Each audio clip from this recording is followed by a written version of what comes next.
Les deux formes d'énergie, pneumatique et hydraulique, utilisent un fluide pour transmettre l'énergie. L'air pour l'énergie pneumatique et l'huile pour l'énergie hydraulique en milieu industriel. Alors voici une expérience sur les deux fluides, air et huile. Actionnez les pistons de ces deux récipients. Le récipient est uniquement rempli d'air qui occupe tout l'espace. Voilà, là c'est de l'air.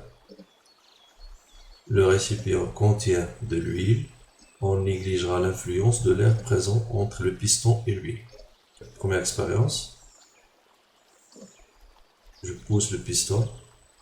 L'air bien sûr est comprimé. Vous voyez la couleur de l'air. En actionnant le piston, qui peut s'enfoncer, le volume disponible pour l'air diminue et l'air se comprime.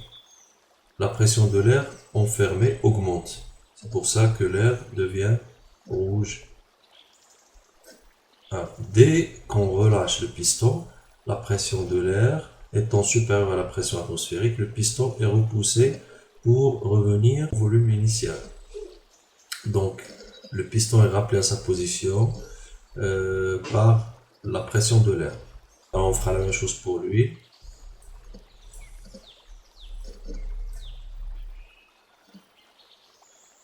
Alors, on constate que si on appuie sur le piston, on ne peut pas comprimer l'huile. L'huile n'ayant pas été comprimée, lorsqu'on relâche le piston, celui-ci n'est pas repoussé. En tentant d'actionner le piston, on constate qu'il ne peut pas s'enfoncer. L'huile est incompressible. L'huile transmettra donc intégralement l'effort de pression sans se déformer. Là, on voit l'intérêt de l'énergie hydraulique. Alors, voici une comparaison des deux énergies, pneumatique et hydraulique. Pression de travail, donc pour l'air, c'est entre 6 et 8 bars. Haute pression, pour l'hydraulique bien sûr, plusieurs centaines de bars. Effort transmis, faible du fait de la basse pression, important si la pression est élevée. Vitesse obtenue, grande vitesse mais irrégulière du fait de la compressivité de l'air. Vitesse très régulière, moins grande qu'en pneumatique. Installation, une unique source d'énergie pour l'ensemble de l'installation, un seul compresseur. Chaque machine, alors pour l'hydraulique, chaque machine possède son propre groupe hydraulique pour lui fournir l'énergie nécessaire. Mise en œuvre relativement simple, tuyau, souple, raccord rapide, etc. Pour l'hydraulique, moins simple qu'en pneumatique, gestion de l'étanchéité, c'est-à-dire empêcher les fuites de l'huile du retour à la bâche, c'est-à-dire au réservoir. Avantage de l'hydraulique, les vérins et moteurs hydrauliques peuvent démarrer en charge, y compris avec des charges élevées. Les actionneurs sont auto-lubrifiés lors de leur fonctionnement, leur fiabilité est accrue. Donc une grande fiabilité. Inconvénient de l'hydraulique, les pressions élevées peuvent être cause d'accident en cas de fuite. La longueur ou la complexité du circuit hydraulique provoque de pertes de charge dans l'installation, c'est-à-dire diminution de pression. Le rendement est alors affecté. Donc ça veut dire que le rendement va diminuer un petit peu. Coût d'installation et des équipements élevés. Cependant, à service équivalent, l'installation pneumatique sera souvent d'un coût supérieur. La production de l'air comprimé nécessite l'installation d'une centrale chargée de comprimer l'air, mais aussi de le stocker et de le maintenir disponible et de bonne qualité pour les équipements. Alors on a ici une installation composée des éléments suivants. Alors, on va commencer par le moteur électrique qui va entraîner le compresseur.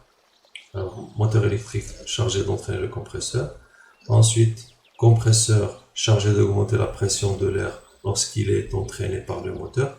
Donc le compresseur aspire l'air atmosphérique à basse pression. Ensuite, il le refoule vers le réservoir à haute pression. Aussi une armoire électrique de commande chargée de commander le moteur en fonction des consignes de l'utilisateur et des informations fournies par le pressostat. Le pressostat, c'est le régulateur de pression. Alors, vous l'avez ici. Alors, le pressostat permet de définir la pression souhaitée dans le réservoir et de commander la mise en marche ou à l'arrêt du moteur. Il y a un manomètre qui permet de mesurer la pression relative à l'intérieur du réservoir. Là, bien sûr, c'est la sortie canalisation. La canalisation principale, si possible en boucle pour équilibrer les pressions, suit une légère pente. Donc là, vous pouvez remarquer que la canalisation est inclinée un petit peu, de 1 à 3%, afin que la condensation s'écoule vers un coude qui comporte un réservoir et une purge. Donc là, c'est pour condenser les gouttelettes d'eau ici. Les gouttelettes d'eau sont condensées ici. Ensuite, on peut purger, c'est-à-dire on peut faire sortir ces gouttelettes d'eau. Donc purge, chaque point bas de l'installation est équipé d'un réservoir pour récolter la condensation et d'une purge. Alors là, c'est pour purger l'air des gouttelettes d'eau. Et bien sûr, il y a aussi un groupe de conditionnement. Chaque équipement, machine, système relié au réseau de distribution possède son propre groupe de conditionnement de l'air chargé de le filtrer. Donc il y aurait une filtration de l'air, lubrification de l'air et régler la pression. Donc un filtre, un lubrificateur et un régulateur de pression. C'est le réservoir pour stocker, permet de stocker l'air comprimé par le compresseur pour ménager des temps d'arrêt et uniformiser le débit d'air en aval de l'installation. Donc ça, c'est un autre système de purge. Là, c'est pour purger le réservoir. L'air comprimé contient de la vapeur d'eau qui finit par se condenser dans le réservoir. Il convient de le purger régulièrement. Là, c'est une valve d'isolement, permet d'isoler l'installation de la distribution générale d'énergie pneumatique. Soupape de sûreté doit s'ouvrir lorsque la pression dans le réservoir dépasse la pression admissible. Donc là, c'est un élément de sécurité. Il est réglé à une pression qu'il ne faut pas dépasser. On a également l'information sur la pression à l'intérieur du réservoir. Donc information du pressostat. Consigne électrique de mise en marche ou arrêt du moteur. C'est-à-dire que si la pression atteint une certaine valeur, le moteur électrique s'arrête.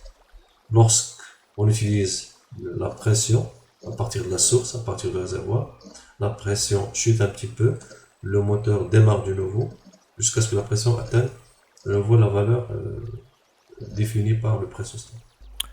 On passe maintenant à l'énergie hydraulique. Alors le groupe hydraulique est chargé de fournir à l'installation, en toute sécurité, l'énergie hydraulique nécessaire. Le mouvement de rotation d'un moteur électrique ou parfois thermique et son couple sont transformés en débit par une pompe de refoulement. Un groupe hydraulique est constitué de nombreux éléments. Selon l'importance du groupe, certains de ceux présentés ci-dessous peuvent être absents ou au contraire en plusieurs exemplaires. Appareil de mesure.